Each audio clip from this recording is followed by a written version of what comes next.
Okay, that's a good fish. I'm gonna come in with a can cast, and I'm gonna cast right side of my body, but my rod is gonna be canted to the left so that I can slice that fly in right behind the sticks. And I'm gonna make my first drift just a hair short. I'm gonna see if I can't get him to come my way. That wasn't short. Ooh, that was a good drift, didn't eat it.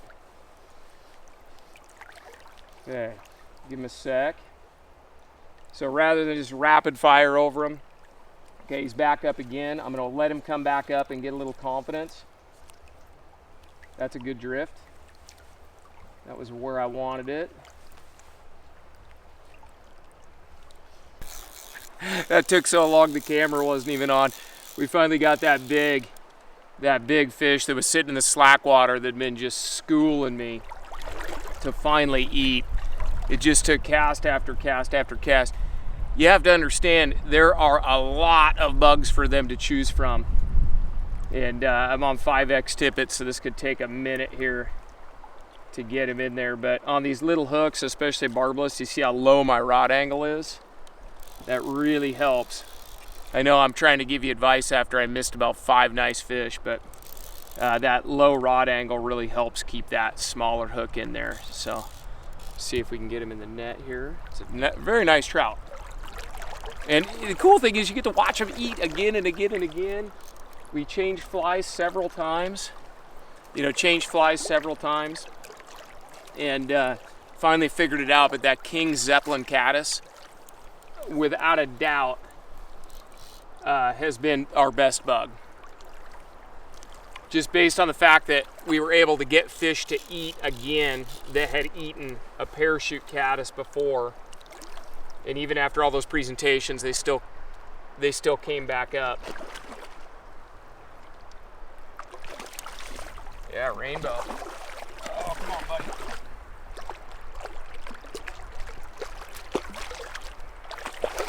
Gosh, not quite. Oh, he swam right in the net, man. All right, let me get this guy unhooked. He's hooked right in the corner of the mouth. Just a little bug.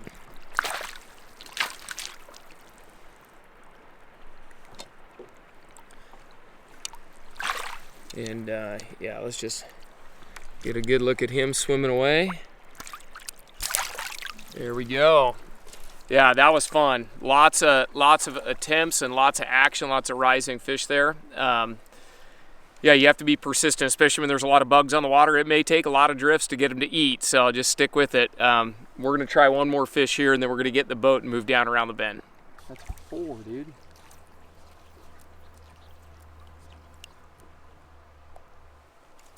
Got him. Oh, I missed him. You gotta be kidding me. I was way too fast. Dude, I'm way too fast. I'm so excited. Finally got that big fish to eat on a King's Zeppelin Caddis. It's like a little blimp, like a little pupa. First good shot, I really put it over him. He ate it, and I was just way too quick. I pricked him, but he still had his mouth wide open. You got to let those fish shut their mouth and dunk their head. And I'm just way too excited about this hatch. You miss 100% of the fish you're too quick on. Like literally, I've missed 80% of the fish, or 75% of the fish I'm too fast on.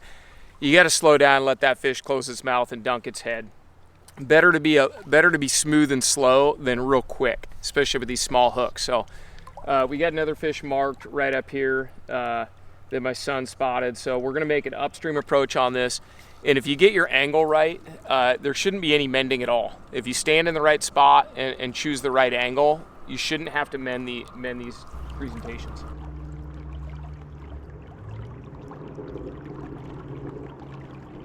Dude, he's just a log.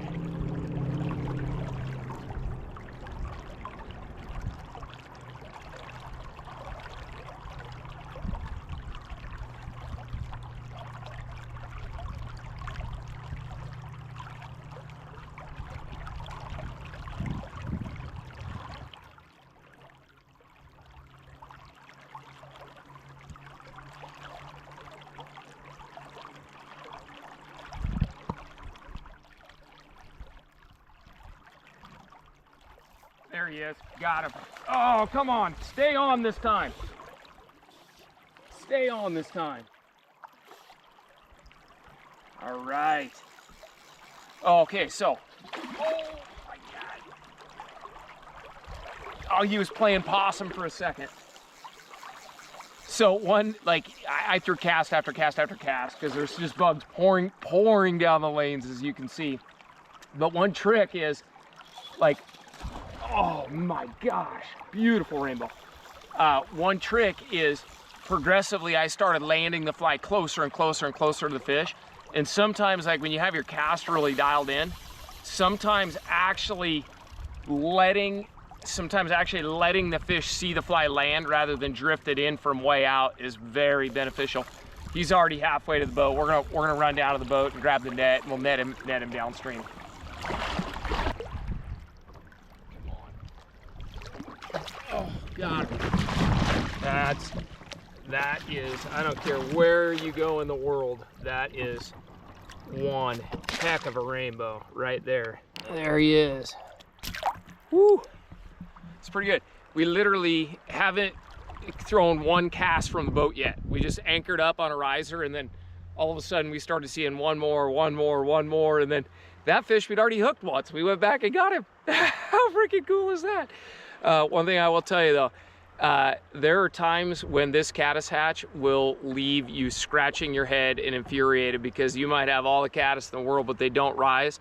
But there's gonna be periods of time during this hatch when it is bonkers like it is today. So hopefully you get out on one of your rivers and you experience this same type of dry fly fishing that we are. Okay, so my son had been filming. He's got one camera around his neck. Oh, that's a nice one. I was in dinking around filming some caddis. He spots a fish, throws one cast.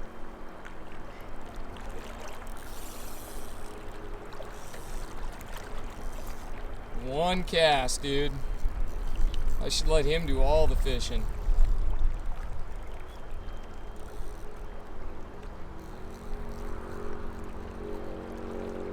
Nice job, dude. He's fish.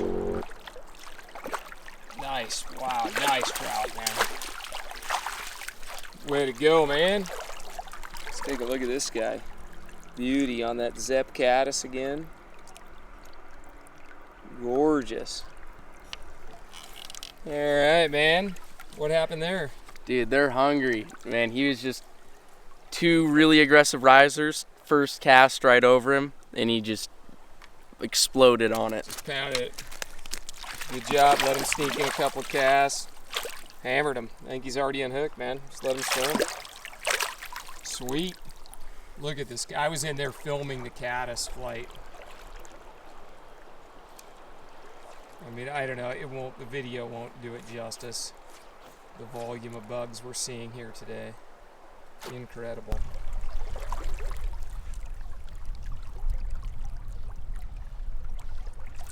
Got him. Oh my gosh. Oh. God, that was a good fish. Took about 10 casts. There's so many bugs pouring down the lanes. That was awesome. But that was a big rainbow. Man, they're hard to keep hooked on that little hook. Well, here's a tip for you. I realize now why that fish came unhooked, even though it was on good tension.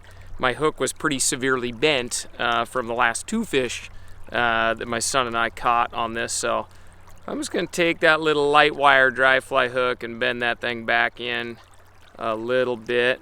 But that hook was, I don't think it bent on that fish. I think it bent from landing that last fish. But anyway, check your hook from time to time. We're good to go now. Can't see a freaking thing through the caddis.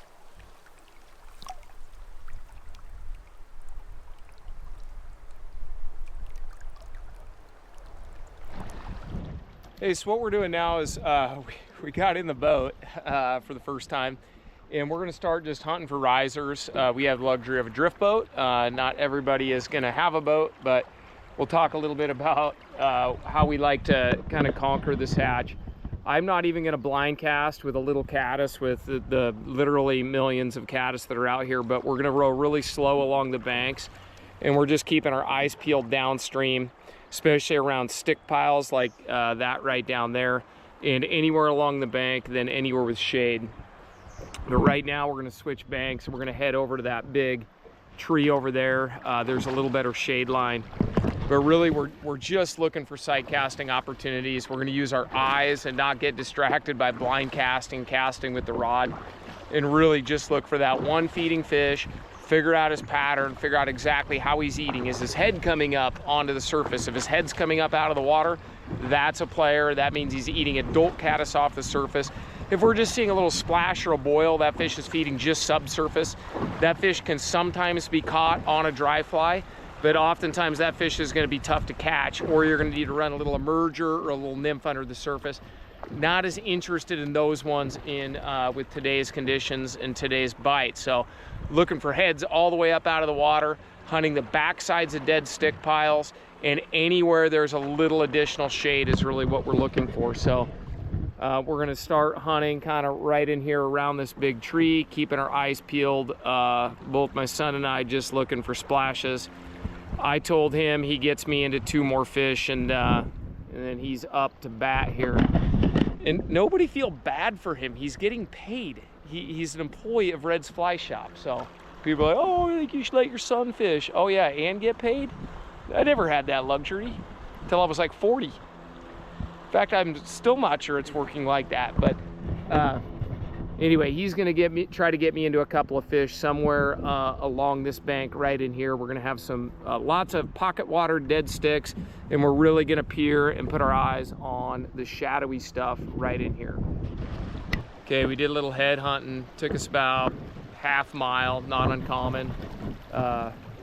Found marked what looks like a pretty decent fish right there in front of those sticks. And, so one of the tricks is just rowing really slow so that when you do drop anchor, you can drop in right in there. So we're gonna, oh yeah, he's right against those sticks right there, and I think I just saw another one right in there. So we're just gonna watch for a minute here. Okay, there's a third one right there. There's one eating on the sticks right there. That is so cool. Okay, so we're gonna watch. Oh, that's a big fish in that impossible spot right there. That is gonna be a crazy cast. Oh, look at that. That's amazing.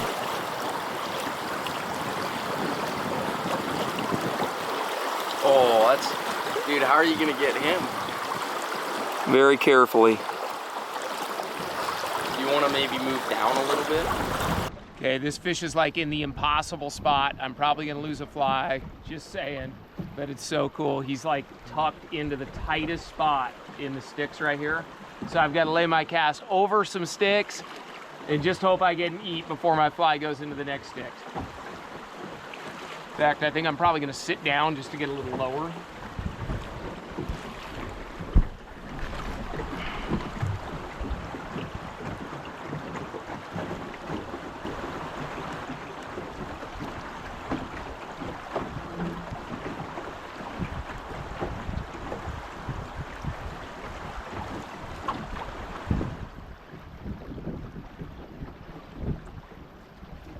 Yep.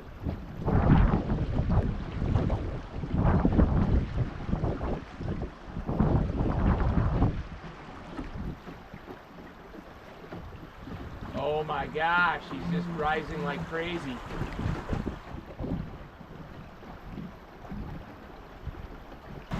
We might wave the white flag at that one. I got away with about 4 hang-ups. Let's try this other fish.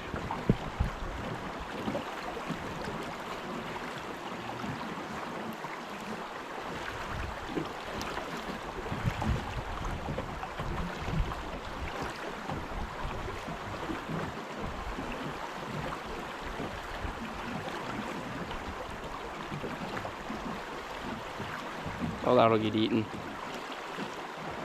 Yeah, oh, missed him. God, the big one is right there. It's driving me insane. Oh, that's a big fish. All right, finally snaked one out of there. We'd given up. We'd given up filming. Oh, he ate it. Oh, he ate it. We'd given up filming because a couple of these fish were just in like the most impossible spots. This is a beautiful trout. Gorgeous. All right, we pulled out and marked another fish. Another one popped up, of course.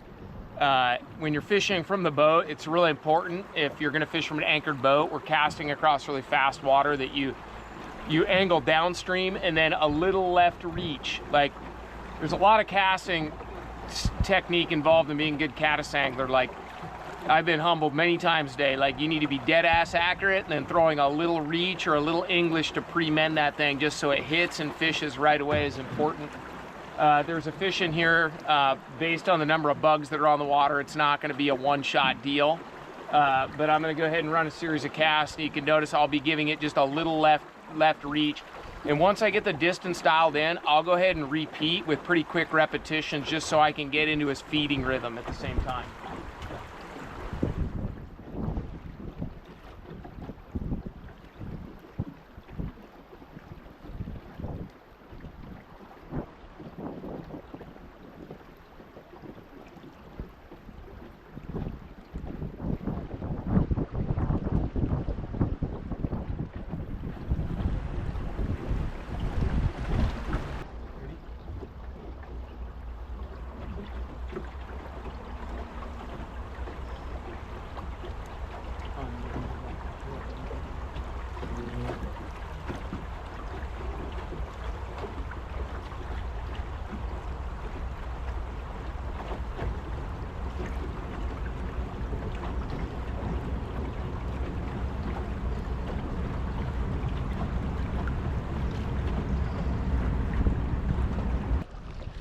Well, we managed to get one out of that last batch. There was about 6 really nice fish just buried in the sticks. They're not always like that. You know, sometimes when there's, you know, cloudier conditions or it's evening, they'll be right in the main seams and pretty easy to pick off. But we're just going back to head hunting again. We're in bright sunlight here. We just started the boat moving downstream again, and we're just watching all the same likely spots in the brush along the bank. Just cruising along looking for risers. So that's the update. The success has been a mix of just an adult parachute caddis, nothing fancy. I just really like that fly because it floats really good, is easy to see and pick it out amongst the thousands of other caddis that happen to be around my fly. So that's a good starting point. And then that King Zeppelin, when we have a fish that is, we feel like we're getting a good presentation, and the fish has obviously had every opportunity to eat it. You know, the fish that weren't buried in the sticks, that King Zeppelin seemed to get them. The other thing about that King Zeppelin bug is you can fish that just subsurface too. So sometimes I just won't put floating on it. And as it's approaching the spot that I want it to or I know it's approaching the fish because I've got a fish marked, I'll give it a little tug, and that'll take a nosedive because the leader will sink, and that King Zeppelin will take a little nosedive and just be right under the surface, and I can still see right where it is, and if that fish makes a nice swirl, boom, I can hook him. But that's a common strategy for me when it comes to getting some of those pickier fish that I know I'm presenting well to, but I just can't get them to eat. Some of them I'm just having a hard time getting the presentation, and it's more a matter of just getting in their feeding rhythm, you know, along the sticks where they're just feeding on a certain rhythm or a certain tempo, and you just got to run a bunch of drifts in order to get them. So you have to kind of pick and choose what the situation is. If you know the fish has got the perfect presentation several times and maybe there's not a lot of competing caddis, then go to that King Zeppelin, or there's a variety of different emergers. I'm going to tag my favorite caddis flies in the video, so you can just see what, you know, kind of my top 10, you know, bugs I'm going to fish for a variety of different caddis hatches. So we're going to cruise downstream, try to pick up 1 or 2 more before we get back to the shop. So understanding the caddis hatch, you know, one of the challenges, like I said, you've probably seen, just being super accurate with your cast. I can't emphasize enough how important it is to be a very accurate, close caster. Little chips and putts, really short rod travel, tiny casts, very accurate, so that you don't just need to make one accurate cast with these fish, you need to make a lot of accurate casts. Like, I've had fish I've caught today that I've had to make 30 consecutive accurate casts just to work into their feeding tempo. But understanding the caddis hatch is really important. The caddis will be eaten typically in one of 2 formats. It'll be either an emerger that's just taking off, the pupa is going to the surface, and it's going to emerge and go out into the stratosphere somewhere. When you see fish feeding very splashy and aggressive, they're typically eating those emergers. There is an egg-laying cycle, and that's really what we're seeing most this afternoon, are egg layers coming right out of the sticks, walking or crawling right off of the sticks onto the water to lay their eggs. And they often have kind of a green or a chartreuse egg sac that's coming off the back. And the egg layers are also the ones that are jumping on the water. The fancy name for that is called ovipositing. So those caddis will be just physically laying eggs along the water surface. And that's when you want to use your traditional elk hair caddis. There are even egg laying imitations with a green butt on them for the egg laying cycle. But when those fish are really tucked in below the sticks, they're going to eat some emergers. They're not going to pass those up, but they're eating a lot of egg layers as well. And when you see the really gentle sips with those heads coming out of the water like whomp, they're eating adult egg layers much of the time when they're doing that. So that's when you can run your traditional elk hair caddis style, or a parachute caddis that I'm fishing today are also a good match for that. But when you see one behavior versus another, that's a great way to decipher maybe what your fly selection should look like.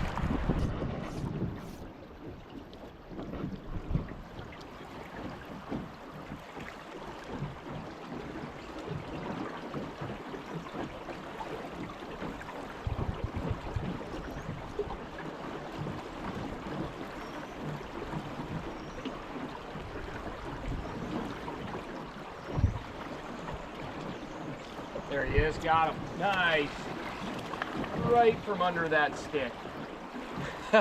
a little like smolt or a little dinker ate it partway through that drift, and I just kind of twitched away from him.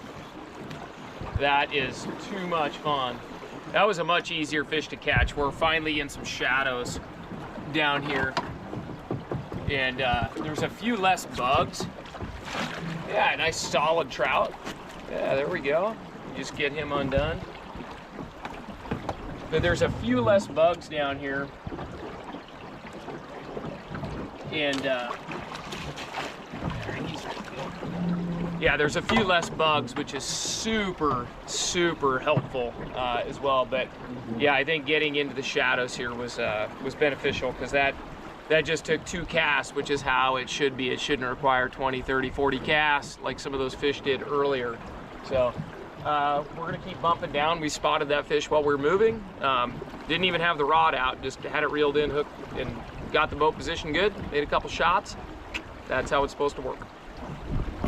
We just wrapped up. We're back at the shop. Hope you enjoyed coming along on the trip today. Subscribe and like the video, comment, and hopefully some of you get to see some of that great rising fish action where they're buried back in the sticks, and they can be so hard to catch, infuriating at times, and frustrating, but a really cool fishery to witness is this caddis hatch on the Yakima River. But the caddis like this are available on pretty much any stream in the country, and I hope you learned a few things about technique today and had a little fun watching us try to catch some trout on dries.